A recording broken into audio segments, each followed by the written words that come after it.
Oh my gosh, I have just arrived at the Hotel Le Germain on Mercer Street.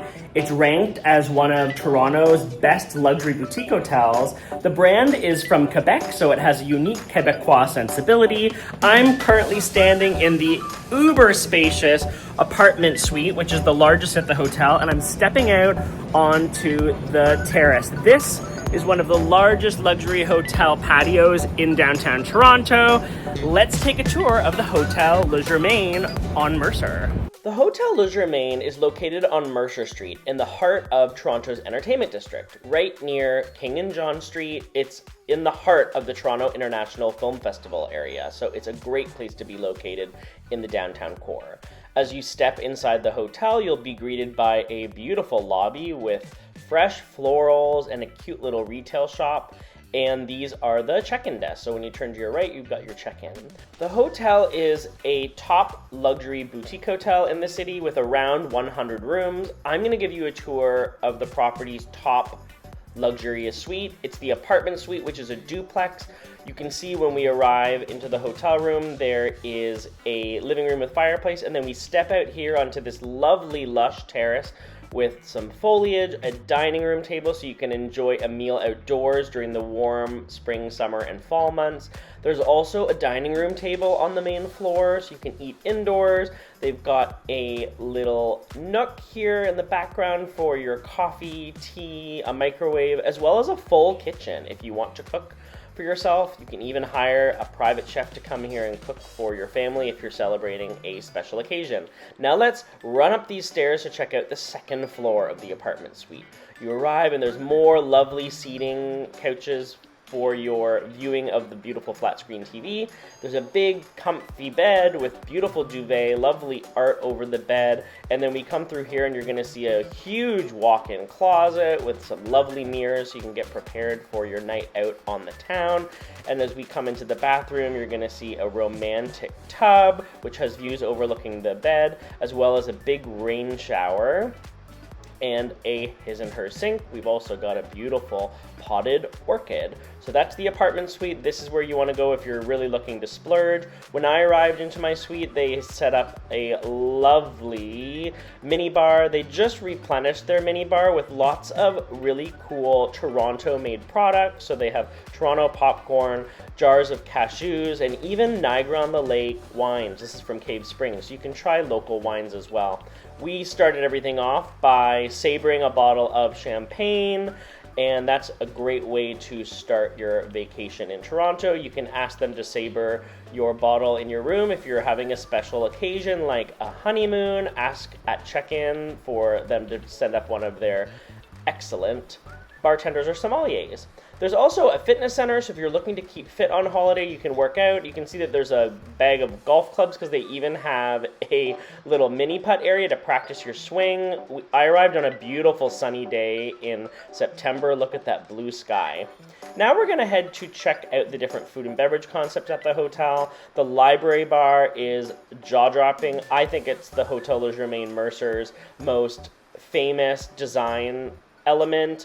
People really know the hotel for this quirky bar that looks like a library. Open up to have a cocktail. We sipped an old-fashioned Manhattan and margarita. Also, they have food service, so we got some of their marinated olives and this delicious brioche and this lovely whipped butter with garlic. It was absolutely delicious. It's a great way to start your evening. There's a rooftop terrace. It's quite hidden. It's really one of Toronto's best kept secrets. You can see it only has about space for about 8 or 9 tables, so it's really intimate, and they have these fireplaces that you can light up in the evenings. So I'm going to show you the transition from day to night. There's also amazing views of the CN Tower. We ordered from the Victor menu some wine, Caesar salad, of course some steak frites, steak tartare. It was absolutely delicious. You can see because this hotel is a brand from Quebec, you'll find properties in Montreal, Charlevoix. I've stayed at a few of them. You can see that some of the food here really does pay homage to their French culinary roots. Once finished our dinner, we finished up with a little steak tartare. Look at that oozing delicious egg yolk. Make sure to make time for dessert. We sat by one of the fireplaces and had delicious flutes of homemade sorbet and ice cream. Punch is the hotel's newest restaurant. It's a really cool concept. It launched in the fall of 2025, and it's a total revitalization of their fine dining concept. It's a Britain meets India fusion of ideas. We started off our first meal at the restaurant having breakfast. So we ordered a classic British breakfast with sausage, eggs, as well as some French pastries dunked in cappuccino froth, and also this amazing French toast drizzled with, of course, Canadian maple syrup. Great place to have brunch or breakfast if you're in downtown Toronto. The pastries are also really excellent. In the evening, that's where Punch's menu really shines. I'm going to show you the bar. Look at how it glows. It's sky high. We're going to start off our dinner at Punch with some cocktails, watching the talented bartender shake up some of the drinks. The Punch menu really pays homage to Indian flavors, so you're going to see things like curry leaf and also British flavors, so things like Pimm's. If you're a fan of Pimm's Cup, which is the classic Wimbledon drink, you're going to love the drinks here. So pop by for a cocktail before dinner. The bar also has an amazing wine cellar, and the sommelier and all of the team members here have all of the bottles ready to pour. We started off our meal with an amuse-bouche. This is a coconut sorbet with caviar. The sommelier popped by and provided a rosé sparkling cava from Spain, which was a lovely treat to start the meal. I'm going to walk you through some of the signature dishes at Punch. You'll see that they're having a really fun play on classic British dishes using Indian flavors. Let's walk through the menu. First up is the delicious prawns, which were perched over a creamy curry and with some crunchy mustard seeds. This is a lovely slaw with tamarind and yogurt. Of course, we had to get the street-style samosas, which had a lovely little salad. One of the favorite dishes is the butter chicken pot pie, which comes with a lovely creamy makhani sauce filled with potatoes and green peas. We also got the absolute fabulous beef Wellington. It's tenderloin with wild mushrooms, Dijon, Swiss chards, a sunchoke puree, and Rogan Josh Jew. So that's a lovely combination of Indian and British flavors with a glass of red wine. It was perfection. On the sides of dessert, we got an Eton mess, which was deconstructed, as well as a sticky toffee pudding. We just know you're going to love your visit to the Hotel Le Germain on Mercer. It's absolutely delicious. I'm standing in Nathan Phillips Square in front of City Hall in Toronto. I'm a food and travel journalist. I've been living in this city for over 15 years. People are always asking me tips on what to see and do here, so I'm going to show you my favorite neighborhoods and attractions in the capital of Ontario. Let's take a tour. There's no better place to start a Toronto City tour than the CN Tower, which was built by the Canadian National Railway in 1976. We recommend visiting the CN Tower for lunch or dinner by having a meal at 360 Restaurant. You'll hop into the famous elevator, zoom right up to the top here. Why we recommend this? If you pay for a ticket to visit the CN Tower, it's around $50-something. But if you come here for lunch and dinner, you just have to spend, I think, around $75. And you get the beautiful free views and enjoy the rotating restaurant. We recommend starting things off with a glass of champagne. You'll see how slowly the restaurant revolves. This is the actual timing here. So in about an hour, you get a full rotation of the city. You can see below, we saw the Rogers Centre, the Waterfront, that's the Fairmont Royal York. Come by with a bread basket. We ordered the Prix menu, which was tomato salad, and I got the pork tenderloin. We shared two different desserts, pistachio and chocolate. And make sure to ask to get a tour of the wine cellar. It's in the Guinness Book of World Records for being the world's tallest wine cellar. They've got really fancy cognac, and look at this massive bottle of French wine. Never been sold, but ready for you to celebrate. Here's the Guinness World Record plaque that's right in the wine cellar, and just gorgeous views. After your meal, you can head down for free to the ticketed area where they have the amazing floor-to-ceiling windows, so you can get great views over the Toronto Islands. Of course, you'll always find cute little kids on the glass bottom floor so they can have a daredevil of a time looking down. There's also an outdoor terrace, which shouldn't be missed on a nice weather day. You can enjoy a nice little breeze and enjoy additional views overlooking downtown Toronto and beyond. Next stop is the Royal Ontario Museum in Yorkville, which is ranked as one of the best museums in all of Canada. We're going to show you our 3 favorite sections of the museum. It's an absolutely massive museum, so you can see plenty, but if you're short on time, making sure to skip under the Tyrannosaurus Rex and all of the amazing dinosaur skeleton and fossil collections is an absolute must. It's definitely the highlight.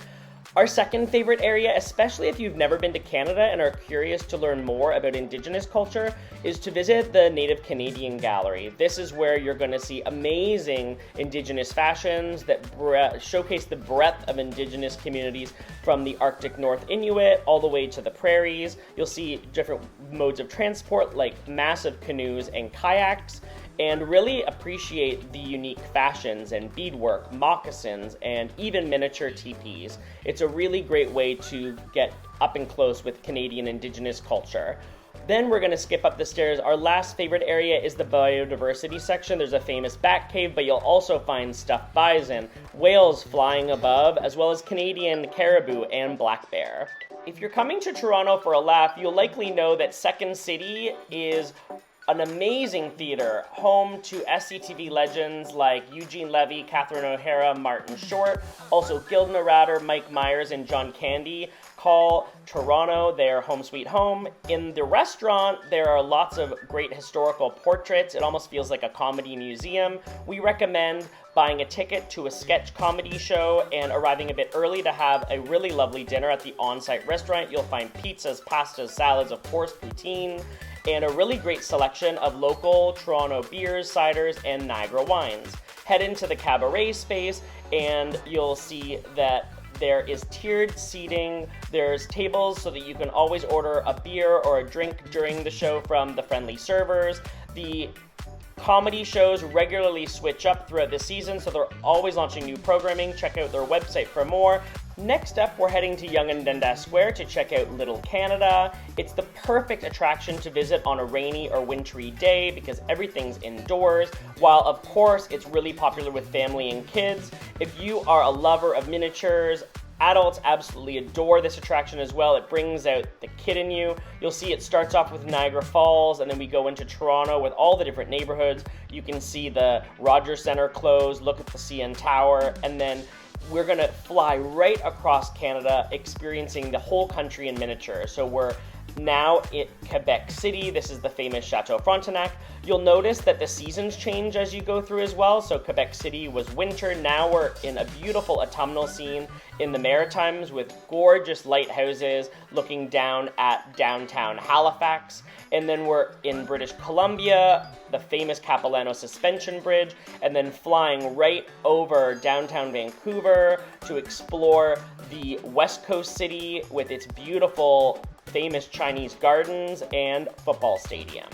Make sure to pop by the work area. You can see all of the artists preparing little pieces for the upcoming Little Canada expansion. You can ask questions. They're really happy to explain how they create this beautiful miniature Canadian world. If you're looking to live a few leagues under the sea, head to Ripley's Aquarium. It's an awesome aquatic experience. The aquarium is home to over 20,000 aquatic animals, representing more than 450 species of fish and invertebrates, as well as sea turtles. The extensive exhibits span 5.7 million liters of water. The aquarium showcases marine and freshwater habitats from all over the world. One of the aquarium's most captivating features is the Dangerous Lagoon, a 350-foot moving walkway that takes visitors through an acrylic tunnel. This exhibit houses some of the aquarium's largest and most formidable species, including a 10-foot sand tiger shark, large-toothed sawfish, stingrays, and green sea turtles. It's the absolute must. Kids love this place. You'll see everything from jellyfish to lizards and cute little alligators. The aquarium also features 10 carefully curated galleries such as Canadian Waters, Rainbow Reefs, Ray Bay, Planet Jellies, and the Discovery Center. Finish your tour at the Touch Tank if you dare. One of Toronto's quirkiest museums is the Bata Shoe Museum, located steps from the ROM near the University of Toronto. It boasts a collection of over 13,000 shoes and related artifacts spanning 4,500 years of human history. This extensive assemblage includes footwear from various cultures and time periods, making it the most comprehensive shoe collection in the world. The Bata Shoe Museum, of course, is very popular with tourists that consider fashion their passion. Some of the highlights that you really don't want to miss are Queen Victoria's satin slippers, Elvis Presley's patent loafers, Marilyn Monroe's high heels, John Lennon's Beatle boots, and Canadian legend Terry Fox's running shoes. When you visit, do check out the website because they always have really cool exhibits. I visited during a really cool sneaker exhibit that showcased sneakers from all over the world.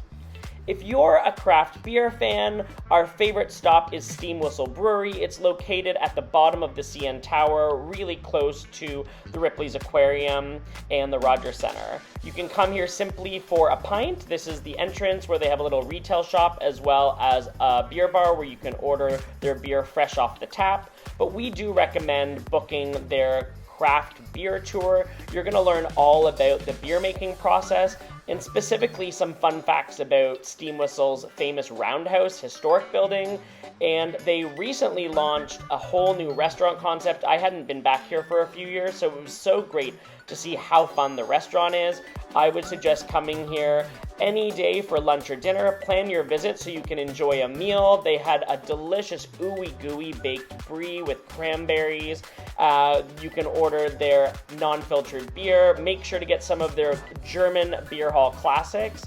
The Steam Whistle signature is their massive Bavarian-style pork hock. You have to use 2 knives to split that baby open. It's perfect for sharing. The Art Gallery of Ontario is one of the largest in North America, boasting over 95,000 works of art in a collection that ranges from European masterpieces to cutting-edge contemporary installations. Upon arrival, you'll find the giant wooden spiral staircase in Walker Court. It's a really popular place to take photos, and you can go up and down the stairs to visit several galleries within the museum. Head downstairs and enjoy an amazing collection of miniature ships and sailboats, and then we're going to stroll right through the European collection. Make sure to take a moment to enjoy an entire room filled with Dutch master Rembrandt. If you're looking to explore Canadian art, you're really going to want to take time to check out the Group of 7 galleries. The AGO holds the largest collection of works by the Group of 7, which were a famous Canadian group of landscape painters. Make sure to check out some of the paintings that are done in Alberta, as well as the Rocky Mountains in BC. And then head over to the Henry Moore area. This is the largest collection of works by British sculptor Henry Moore, and it's located right off the fabulous Galleria Italia. This stretch and hallway has beautiful views overlooking Dundas West. Before finishing up, head to the bistro for brunch or the cute little coffee shop for a cappuccino and muffin. If you're a sports fan visiting Toronto, there's so much to see. You can check out a hockey game, soccer, football, or baseball. I'm going to take you on a tour of the Rogers Center, the home of the Blue Jays. You can book a behind-the-scenes tour on game day, and this is what we got to experience. The tour is 1 hour. They show you some of the really cool specialty lounge areas that people with VIP passes are able to access that have really cool collectibles inside. Then you get to go right on to the field and get pictures right on the field as some of the players are actually starting to pitch, and get a really great view inside the stadium. They even give you one of the baseball bats so you can see how light they are. And then as we head up the stairs, they're going to show us the Rogers Lounge. So this is an incredible lounge with amazing views. This is where the Rogers team will schmooze their clients, and look at that view. Imagine just having a nice beer and snacking on a sausage. Then we went to the Jay's Nest. This is a really awesome spot where you can book in advance for groups, I think over 8 or 10 people. So it's great for weddings or birthday parties. Our last stop of the behind-the-scenes tour was Heinz 328. Look, there's an amazing bar here. They have food. You can hang out right here by the fence and watch the game right from behind the fence. They also have an outdoor area, so this is also part of that club area. My father hilariously found a ball and pretended to catch it. The end of the tour ends right at the time when a lot of the teams are practice pitching and hitting balls, so you can just kind of watch as they practice before the game begins. Over the last 2 years, the Rogers Centre has had some major food and beverage upgrades. We started off at the Catch Bar to try some of their delicious brisket sliders. Then we went over to the Stop. This area has great food that helps showcase Toronto's multicultural diversity. So those are some jerk chicken Jamaican patty tacos that were amazing. At the Corona rooftop patio, we tried some placata chicken skewers and cotton candy fries, as well as frozen margaritas. They have live music up here, and we were told that on Friday and Saturday nights, it's a total vibe. Make sure to hustle up here because it's first come, first serve. They have live DJs. It's a really fun place. Our last stop was the TD Park Social. This area is supposed to mimic a Toronto City Park, so very casual. Lots of families with kids here too. We sampled some of their sweet treats, mini pancakes with blueberry jam and Mexican churros topped with Oreos. Look at that amazing view. Once you've filled up on snacks, we wanted to head down to the game, so we had some amazing seats. Look at these seats right behind the home base. An amazing view. To celebrate, we started off with the Canadian National Anthem. You can, of course, order more snacks and beer right to your seat. We got so lucky because the Blue Jays won the game. They did so well. Lots of action. Got even a home run, which was so exciting. The whole place blows up. If you're a sports fan, you want to come to Toronto. If you're looking to visit Toronto in the summer or fall and want to have a pretty picnic, the best place is Trinity Bellwoods Park. It's sandwiched between Queen and Dundas in the West End. The neighborhoods are surrounded with cafes, bars, and restaurants. Great spots to have a picnic, grab a spot on the grass with a blanket, enjoy lots of live music. There's also great sports facilities. The 38-acre park features tennis courts, volleyball courts, soccer, football, and rugby fields, as well as softball diamonds. There's also an outdoor skating rink if you're here in the winter. One of my favorite neighborhoods in Toronto is Dundas West and Ozington. It's an area famous for its restaurants, thrift shops, record shops, and everything hipster. The best time of year to visit Dundas West is the Due West Fest. This happens in early June. The streets on Dundas from Ozington to Lansdowne close down, and it's pedestrian only. Fun during the day and the evening. You'll find tons of delicious restaurants. This is the heart of Little Portugal, so enjoy some Portuguese cuisine as well as street-side coffee. It's fun for the whole family. You'll find carnival rides and games. Because it's a fashion center of the city, especially for hipsters, there's lots of gift shop items as well as thrift store finds. And then you can also enjoy lots of outdoor patio vibes, beautiful murals, and of course, endless patios in this part of the city. If you love live music, there are stands set up all throughout the festival. You'll find people on the street. You'll find DJs and little parquettes, and even people performing right in front of restaurants. Grab a friend, twirl them around on the pavement, enjoy a lovely dance on Dundas West. Now we're heading to the East End to check out the Distillery District. This was once the world's largest distillery. In the late 1800s, the Gooderham and Wort Distillery was the largest in the world. It produced over 2 million gallons of whiskey annually and supplied liquor across the British Empire. Today, it's North America's best preserved collection of Victorian-era industrial architecture, with over 40 heritage buildings that were built from the 1830s to 1890s. Most of them are red brick buildings that remained unchanged from the 19th century. Today, it's a neighborhood full of restaurants, really great shopping. So if you're looking to buy something made Canadian, Distillery District is a great place to buy things made in Canada. We've got lots of cute parks. There's awesome modern art throughout the space. In the winter, of course, the Distillery District is very famous for hosting its Bavarian-style Christmas market, so make sure to visit at Christmas. In the summer, the place fills with pretty patios. People will be eating out here and drinking at all hours of the day and night. Some of the city's top restaurants are located here, as well as Soul Pepper Theatre, one of Toronto's best performing arts centers. Head to Mill Street, Brewery, and Beer Hall if you're feeling peckish when at the Distillery District. This is one of Toronto's original craft breweries. It's expanded over the years, and it's an incredibly impressive place to play if you love craft beer. Hop up at the bar. You'll notice at the bar in the beer hall that there are tanks. You can see where they make the beer on site, and they have an amazing outdoor patio. We're starting off with a taster, so get a flight of 4 beers. Half the beers are on their regular hit list, and the other half are seasonal, so there's always something new to try. We had dinner on the outdoor patio. It was a beautiful sunny day. They've got salads, of course, Bavarian-style schnitzel. Their hamburgers absolutely smack. And I would say that Mill Street probably does serve one of the top 10 chicken fingers in the city. Order a parade of dips and smack your lips. After visiting the Distillery District, hop on over to the St. Lawrence Market, another amazing historical monument in the city. The market dates back to 1803, when it was officially designated as a permanent public market by the Governor of Upper Canada.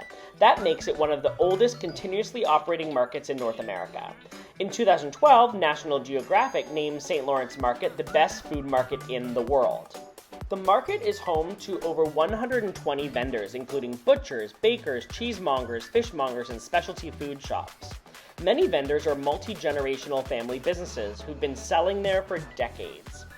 If you're looking to take something tasty home from Toronto, make sure to pop by Coslick's Mustards. Their maple mustard is iconic, absolutely delicious, and a great gift to bring home to friends and family. The market's most iconic food is the Pea Mill Bacon Sandwich from Carousel Bakery. It's a local staple that's been praised by visiting chefs like Emeril Lagasse and celebrities like Anthony Bourdain.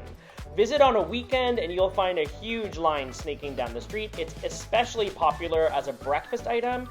The quietest time of the day is the morning, so come by here for a big Kaiser bun filled with thinly sliced Toronto Pea Mill bacon. You can also get a breakfast sandwich with a fried egg and cheese inside, and you can have a selection of different mustards. We also recommend getting one of their Portuguese custard tarts. They're absolutely delicious. Look at that iconic Toronto breakfast sandwich. It's a must from Carousel Bakery. If you're visiting the market during lunch or dinner, we recommend stopping by St. Lawrence Pizza and Pasta. It has been in operation, run by an Italian family for decades. At the back of the market, you'll find that they sell freshly made extruded pastas. They also make stuffed raviolis. Their most popular dish, which went totally viral on social media, is raviolis topped with tomato sauce, some pesto, and delicious Alfredo. It's got the colors of the Italian flag, topped with some cheese as well as some Parmesan. One of the newest locations at the market is Stacked Deli Kitchen. If you are a sandwich lover, this is the place for you. They have classic cold cut sandwiches as well as a griddle. This is a delicious chicken teriyaki situation. I wanted to order their signature Reuben, which of course comes with rye bread, thinly sliced corned beef, Swiss cheese, which they torch until it's like a beautiful gratin, as well as vinegary sauerkraut and Russian dressing. Slice that up, put it in a to-go box with a big juicy pickle, and that's a perfect lunch or dinner to take home. When visiting the market, I always want to recommend to people from out of town to not skip the basement. So make sure to take the stairs downward and you'll find a whole other section of the market featuring delicious fudge. There's this amazing espresso coffee roaster area. They do loose leaf teas as well as they roast so many beautiful coffees that you can take home. There's lots of bulk food sections here. So for locals, it's the place to go to buy pearl barley, farro, as well as sweet treats and random spices that you only need a small little bit of. They also have an amazing area to fill up olive oil to take home. There's lots of baked goods and pastry shops in the basement as well. But before grabbing that cookie, head over to the new St. Lawrence Market North. This building opened in 2025. On Saturdays, the new market building features local farmers selling seasonal Ontario produce, meats, cheeses, and artisanal goods. It's a true farm-to-table shopping experience in the city. If you're on vacation and you have an Airbnb or a kitchenette where you can cook at home, this is a great place to buy local products. Or if you're planning a picnic, you can also get lots of fresh berries, some cheeses, and I was here right during garlic-scape, strawberry, and rhubarb season. It's also a great spot to grab a bouquet for your sweet pea. Head to Toronto's West End. The exhibition place is home to Medieval Times. It's the only Medieval Times located in Canada and has been open since 1993. When you get there, there's a big bar, so enjoy a beer with friends or a cocktail or glass of wine. There's also lots of vendors selling neon, glow light, swords, and princess outfits. Once you're invited into the stadium, you'll be seated based on the color of your paper crown. And here's our wench. She's the server of the day. We had a cutlery-free feast, which features a huge half chicken, rotisserie chicken, juicy fall off the bone situation. It also came with a tomato bisque, some corn on the cob, and a herb roasted potato. While eating with your greasy fingers, you can enjoy watching as the show unfolds. It's around 1 hour and 45 minutes long. You're seated according to the team that you're on, so you're cheering for your knight, and you get little flags to cheer, which is really fun. And they have everything from horse show to this amazing falcon show, and the knights come out on their gilded armor. You can see the king and queen are up at the top there. They're actors that perform throughout the show. The idea is that these knights are competing to win a tournament, and the king and queen are our hosts for the evening. While Medieval Times is marketed to kids and families, it's absolutely so much fun to do with adults. There are lots of people that have their birthdays here, and a perfect night out if you have a penchant for knights in shining armor. If you're a history nerd, make sure to visit Fort York, which was established in 1793 by Lieutenant Governor John Graves Simcoe, and it marks the original military and colonial foundation of what would become the city of Toronto. It was on April 27, 1813, during the War of 1812, that Fort York was attacked and captured by American forces. As the British retreated, they blew up the powder magazine, causing a massive explosion that killed over 250 people.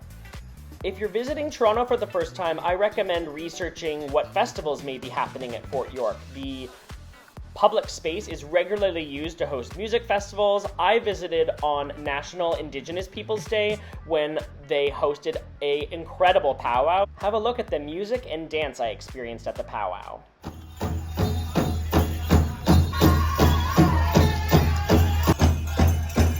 Flag carried by the brass.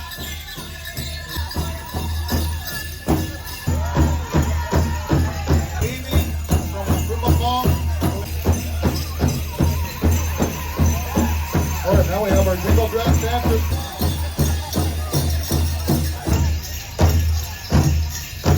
Toronto's gay village is at Church and Wellesley, south of Yorkville and north of Dundas Square. Church and Wellesley is internationally known as the center of LGBTQ+ life, arts, and activism for all of Canada. It's the largest gay neighborhood in the country and the start of Toronto's first ever Pride Parade, which took place in 1981. In the spring, summer, and fall, there are tons of outdoor patios in the neighborhood, lots of great bars with drag shows, also lots of great restaurants. One of our favorites is Boutique Bar. You can see that they have 2 outdoor patios on the outside. Inside, it's a really cool cocktail bar vibe. They also have a second floor, but in the summer, come here for their very popular happy hour. Any gay in Toronto that's a local in Church and Wellesley neighborhood knows to come here for happy hour. It's really great deals. They have really great discounts on wine as well as cocktails and their house beer. Woody's in Sailor is the most famous gay bar in Toronto. It was featured in the popular TV show Queer as Folk as the cast's local favorite gay bar to hang out. There is also the Black Eagle, which is more of a bear and leather and kink bar, where they've got an amazing rooftop patio that you can enjoy on a hot summer day under the twinkle of stars. And they also have a really awesome nightclub and place to go dancing. The village really comes alive during the Pride Festival, which happens every summer at the end of June. It's a long weekend with a parade. We recommend popping by the 519 Green Space Festival. It's such a vibe.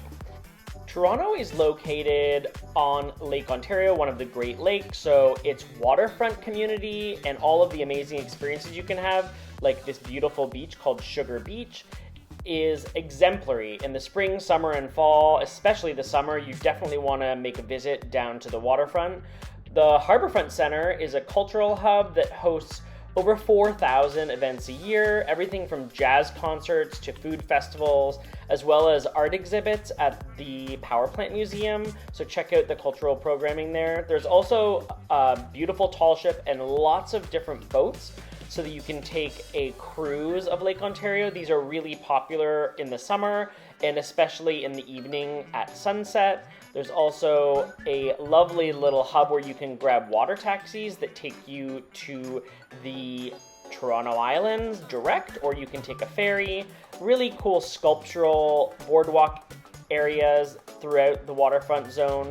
And you'll also find outfitters that offer kayaking and sailing. This is HTO Park, really amazing views of the CN Tower and Rogers Centre. From here, you can take a Palapa Tiki cruise. I was invited by Diplomatico Rum from Venezuela to go on this Palapa cruise at sunset. You pay a fee per person, and then they serve delicious tiki tropical cocktails on the boat. A really great way to explore the Toronto Islands in a unique way. You can check out the old lighthouse on the island and then head back to the city just as the sun has set, and you get a really nice view of the skyline. Look at it all glowing in the summer. This is such a vibe. No trip to Toronto is complete until you've hopped on one of the city's Toronto Island ferries. When you arrive at the ferry terminal, there are three options. You can take a ferry to Wards Island, Centre Island, or Hanlan's Point. If it's your first time visiting, we recommend hopping on the Wards Island ferry and then traveling across Centre Island and then finishing at Hanlan's Point and taking the ferry home from Hanlan's Point. We have now arrived at Wards Island. This island is great for families and anyone who wants to go swimming. There are several beautiful beaches. You'll also see the Toronto Island Yacht Club. There are lots of people that love to go sailing in Toronto during the spring, summer, and fall, and also lots of people cycling. You can see those bikes that have multiple people sitting on them. You can rent these and bicycle all over the islands. There's also a lovely boardwalk where you can enjoy beautiful views over Lake Ontario. Once you make it to Centre Island, you'll also find some additional beaches, some fun water features, as well as Centreville, which is a really fun theme park for families. Make sure to pop by the Gibraltar Point Lighthouse, which was built in 1808. Our last stop on the island is Hanlan's Point. It's really special because it's dubbed Canada's oldest queer space. This is actually where the first Pride Parade in Toronto ended. They had a party here on the beach. There's an amazing rainbow flag walkway that gets you to the beach. You'll find gay flags on the beach, and this is clothing optional, so have a fun time and throw off your swimsuit and have a nice swim. Heading back to the city after a lovely day on the islands, the Hanlan's Point Ferry is a bit different than the one to Wards in Centreville. It's open concept, so there's no second floor, which means you can enjoy a tan on your way back to the city. If you're a history buff, head to Spadina House, which has a name that comes from the Ojibwe word that means a hill or sudden rise of land, referring to the nearby Davenport Hill.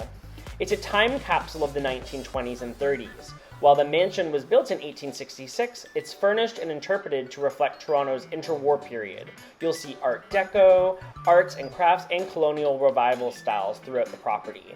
The visit is complimentary. It's part of the Toronto Museum's collection, so there's no need to pay anything, which means you definitely have to pay a visit.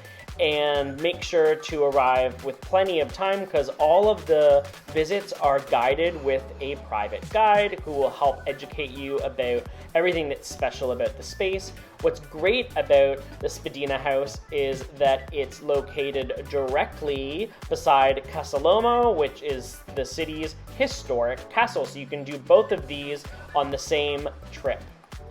Fun facts about Casa Loma is that it's Canada's only full-size castle, which was built in 1911 and 1914. It was designed in the Gothic Revival style, making it look something like it's straight out of Europe. It's also a millionaire's dream. Sir Henry Pallett, a wealthy Toronto financier, spent over $3.5 million, or $90 million in today's money, on building the castle, but only lived there for less than 10 years before losing it due to financial troubles and unpaid taxes. The actual castle has so much to do, so make sure to look on their website to see what special events are happening. Most people arrive, buy a ticket, and then get a tour. It's all self-guided. You can walk all over the castle, even up these spiral staircases to get an amazing view. This is the view from the very, very top of the downtown Toronto and Yorkville area. This is a very popular venue for weddings, as you can imagine. Really beautiful ballroom spaces. And then you can also take this tunnel, which is flanked by old historic photos of the area, where they have a historic car exhibit. So if you are a love of automotives, you're going to see these really, really old school cars. They also have a really fun wax museum that features celebrities who have filmed movies at Casa Loma. So it's very niche. Really interesting to learn about what movies have been made in Toronto. There we have Jessica Alba and Mike Myers, of course Drake, as well as other celebrities that have filmed movies like X-Men. There's Halle Berry, as well as we've got Wolverine. Casa Loma is also home to one of Toronto's most famous steakhouses called Blue Blood. Just look at the amazing eye-popping interior. There is a huge dining room space. They can serve hundreds of people. When we pop in through here, you're going to see my favorite space, which has antler chandeliers, really cool portraits of Queen Elizabeth, as well as Prince. This is the incredible wine cellar. The restaurant, of course, has all the classic steakhouse favorites like wedge salad, tableside Caesar, an endless array of really high-quality steaks. I was here for the summer before a concert, and I just wanted to have a little refreshing nibble, so I ordered one of their sushi rolls, as well as a giant prawn. And then I was off to the summer concert series. If you're visiting Toronto in the summer, one of the coolest concert experiences is having a delicious dinner with drinks at the Casa Loma Gardens. There's a huge screen so that people in the gardens can watch the concert. We were visiting during the Bee Gees concert, and they have several different options throughout the summer, everything from Frank Sinatra to Beatles to ABBA. So depending on your musical tastes, the VIP area is located within an air-conditioned tent with some nice comfy Hendrix gin pillows. This is the band that was playing all of your Bee Gees favorites, from How Deep Is Your Love to Stayin' Alive. By the end of the night, everyone was out of their seats, dancing around. It was just an absolutely perfect way to experience Toronto's famous historic castle. One of Toronto's most vibrant ethnic neighborhoods is Chinatown, on Spadina between Queen and College. This neighborhood is full of amazing Chinese-inspired graffiti. It's really close to Kensington Market and a stone's throw from the Art Gallery of Ontario. The neighborhood is well known to locals for its amazing Asian-style markets. If you're visiting as a tourist looking to cook yourself dinner, you can find everything from freshly made Chinese noodles to seafood stored on ice, as well as fresh crabs and lobster, mussels, oysters, everything your heart can desire if you're a seafood lover. We love visiting here just to enjoy some snacks for a picnic. They also have tons of canned juices and Korean, Chinese, different popular trendy drinks. There's everything from Vietnamese restaurants to all-day dim sum. Roll Sand's one of my favorites, but Mother's Dumplings is the place to come if you're looking for a quick lunch or dinner. The interior is super chill, great sun-soaked interior dining room overlooking Spadina. You can also watch as the cooks put together these homemade dumplings and appreciate the amount of work that goes into each little treat. We started off with some jasmine tea, made ourselves a little bowl of chili oil and soy sauce with a bit of vinegar and ordered some of our favorite homemade dumplings as well as a sweet pork bun. These were dumplings that were steamed, filled with beef. We also got some classic pork dumplings and crystal shrimp dumplings, scallion pancake, which is one of Mother's Dumplings classics. Next up, we are heading to Kensington Market. It's literally located a stone's throw. The most famous attraction in Kensington is that car that's always filled with plants growing right out of the roof. It's a popular place to take pictures. This is the hippie area of the city. You'll find cannabis as well as shroom shops. Kensington has been a hub for artists, activists, and counterculture since the 1960s, and still has a very quirky, independent vibe. The neighborhood has welcomed waves of immigrants over the decades: Jewish, Portuguese, Caribbean, Chinese, Vietnamese, and Latin American, making it one of the most diverse food and shopping districts in the city. You'll find everything from cheese boutiques to spice markets and quirky record stores, as well as cannabis cafes and loads of vintage shopping. If you are a fan of pre-loved clothing, you are going to find an absolute treasure trove of shops dedicated to celebrating everything that is vintage. There are shops lining Kensington Avenue all the way through Augusta. Some of them you can see are just basically the front door of what used to be an old residential building. People in the summer that own these shops dangle all of their clothing and mannequins to the front to entice you to come inside and check things out. Because it's a hippie space, you'll see lots of Indian and Thai clothing, lots of Buddhist artwork and incense that wafts through the streets. It's a really excellent spot to go shopping for leather cowboy boots. You can even see one of these vintage shops has a lineup, it's so busy. Make sure to pop by Good Egg. It is by far Toronto's best cookbook store. It is a treasure trove for foodies. If you're looking to buy a gift when in Toronto for yourself or for a food lover in your life, you're going to find every trendy cookbook here, as well as tons of kitchen gadgets, things that you can use in the kitchen, as well as Toronto-made food products that make for great stocking stuffers at Christmas. The Kensington Flea happens on the weekends. You can see down this beautiful graffiti alley.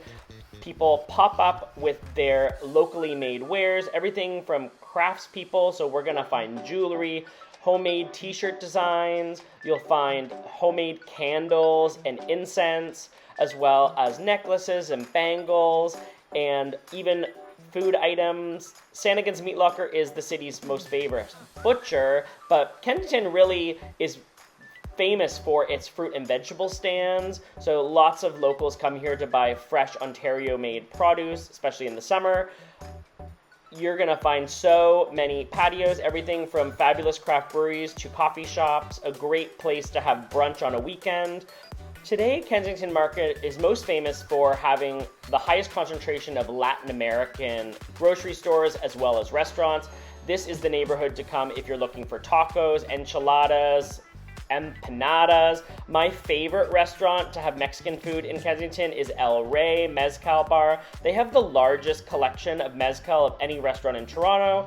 Really excellent cocktail program, so get yourself a margarita or a paloma with some smoky mezcal. This is the interior of the restaurant, so in the winter you can enjoy a cozy moment looking over the bar. In the summer, spring, and fall, if it's a nice weather day, grab a seat on the sun-soaked patio, start with a lovely cocktail, grab some crispy tortilla chips dunked in guacamole, and we love the Baja fish tacos as well as their beefy birria, which is taco with cheesy situations dipped in a lovely consomme.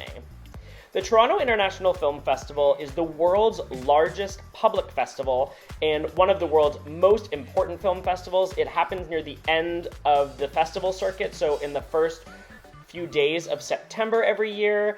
It is awash with red carpets and celebrities. If you're a film buff, plan your vacation to Toronto the first week of September to enjoy binge watching so many movies. You'll find that the biggest films of the year often get screened here and end up winning big Oscars during Academy Awards season. This is inside the Princess of Wales Theatre. Lots of the films take place in beautiful historic theaters, so if you're nerdy about architecture and you're a theater nerd, coming to the festival allows you to see the interior of some of these gorgeous historic theaters. There's lots of branding pop-ups, everything from Ferrero Rocher to Lavazza. This is a huge lineup. People are waiting in to have this fun TIFF-inspired experience where you get a photo and then also get to try some of their espresso cold brew.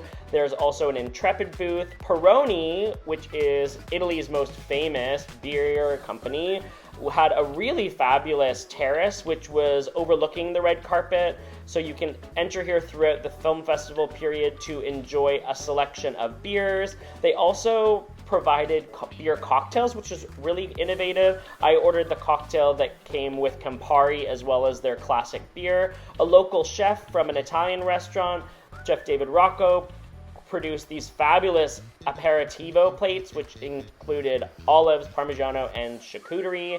This is a look at the blue carpet that overlooks the red carpet, so when you're there, you can spot celebrities as they walk by. Rogers, one of Canada's largest telecom companies, is the lead sponsor of TIFF these days. They had an incredible experience. I got a VIP pass to check out their Best Seats program. They overlook the Campari section, offering free complimentary popcorn to guests that get access to this space, and they have the best view overlooking the red carpet, and you can see the celebrities as soon as they pop out of their Escalades and limousines. So from here you can see everyone arriving, all of the paparazzi stop to take pictures, and you even have young child stars. We were here for a screening of Roofman, and there is Channing Tatum. I can tell you the women were absolutely screaming. It was a fangirl moment. Also, Kirsten Dunst is in this film. I'm a big fan. Oh my gosh, Interview with a Vampire, can we not please talk about that movie? She is so amazing. TIFF is also a really excellent time to explore Toronto's luxury hotels. Many of them, like the St. Regis, host special food and beverage programs themed after the festival. I visited here in 2025 when TIFF was celebrating its 50th anniversary, so they organized a 50th anniversary style afternoon tea in the gorgeous Astor Lounge. This is the lobby lounge at the St. Regis Toronto. It's just a few short skips and a jump from the heart of the film festival and a great way to take a break in between screenings. Sloan Tea Loose Leaf, we had an opportunity to sniff all of the different teas before selecting. We also have Pierre Jouet Champagne to start off the experience. Very elegant, chic, fabulous. Do a little cheers as we begin our afternoon TIFF experience. They even had little warming areas with candles to keep our tea warm, which I thought was a really nice extra touch. The scones had ginger and blueberry. We were giving classic Devonshire clotted cream with strawberry jam and orange marmalade preserves. Dip those loose leaf tea bags into the hot water, set the timer so that it's perfectly fragrant tea, cut up your scones, slather with clotted cream. Remember, that's the first step. If you've been to England or the UK, you know that you do the clotted cream first and then top that cream with your favorite jam. My friend Steven selected some sweet marmalade, and then we poured out our teas, which had been steeping for about 3 to 4 minutes. And then our 3-tiered service arrives. This is a selection of small bites, savories, and sweets. They're all inspired by the 50th anniversary. That's why you see black and gold. So there was a color theme to all of these. The pastry chef at St. Regis is just so creative, and it's just such a fun way to enjoy a little nourishment, treat yourself. Maybe you'll see a celebrity whisking their way through the lobby on their way to their suite or penthouse. Have a glass of tea. Some of our favorites were this lovely chicken salad, as well as the macarons filled with passion fruit that have the logos right on them. Absolutely delish. This sesame opera cake was a nice finish. Our last stop at the Toronto International Film Festival was the Fairmont Royal York. The city's most historic hotel every year hosts the TIFF Tribute Awards Gala, where the world's most famous celebrities are lauded and celebrated for their work. Skipping through the lobby, you can find Clockwork, a gorgeous cocktail bar. This year, Redbreast Whiskey was doing a activation at the library bar. Take a look at the beautiful library bar space. You can order a Redbreast cocktail that was absolutely over the top, elegant. a great way to grab a cocktail before your next screening. Rain is the hotel's signature fine dining restaurant. We're gonna pop into the lounge. Look at this booming fireplace. It's very much tucked away at the hotel, so it's a perfect place to have a nice intimate little drink or nibble before heading out into the city. It's located right across from Union Station, so the location is perfect, especially if you're traveling by train and waiting for your next departure. There's a really lovely and intimate dining room space. There's several different dining areas, including a private dining room. The wine selection is absolutely on point. We arrived for their special TIFF multi-course tasting menu. Each dish was inspired by a different film festival around the world. We started with lovely bread with butter made by Cow's Creamery in Prince Edward Island, and each dish was paired with a different cocktail. This is a champagne with Niagara peach. We had a lovely hamachi dish to start, and then after enjoying slivers of hamachi, they brought out a second cocktail that was paired with our next dish, which was a gorgeous fish. It was just, I can tell it was perfectly crispy and soft like a marshmallow and soaked in lovely lemon. We had a glass of red wine for our final savory situation, which was a huge melt-in-your-mouth steak topped with crispy foie gras and the perfectly whipped mashed potatoes. Then we had another cocktail that we had a nice little cheers together that was paired with our dessert. The cocktail had strawberry, and of course we paired it with strawberry souffle. Our last attraction and experience in Toronto that we highly recommend if you're looking to splurge on something unforgettable is a Toronto heli tour. This is located at Billy Bishop Airport, the same airport where Porter Airlines flies out. You will hop in a helicopter and enjoy a 10 to 12 minute helicopter ride. You go right above the airport and experience just gorgeous views. So let's just take our chopper right over downtown Toronto. We really recommend booking this, of course, on a beautiful sunny day.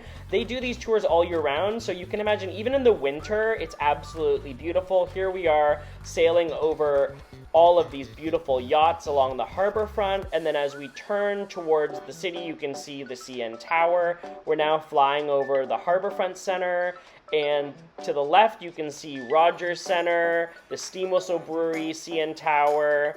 We just visited all of these amazing attractions together, and I hope you enjoyed all of my favorite things to do in Toronto. We just know you're gonna love visiting the capital of Ontario. Toronto really has everything you could ever want: attractions, delicious food, and friendly people.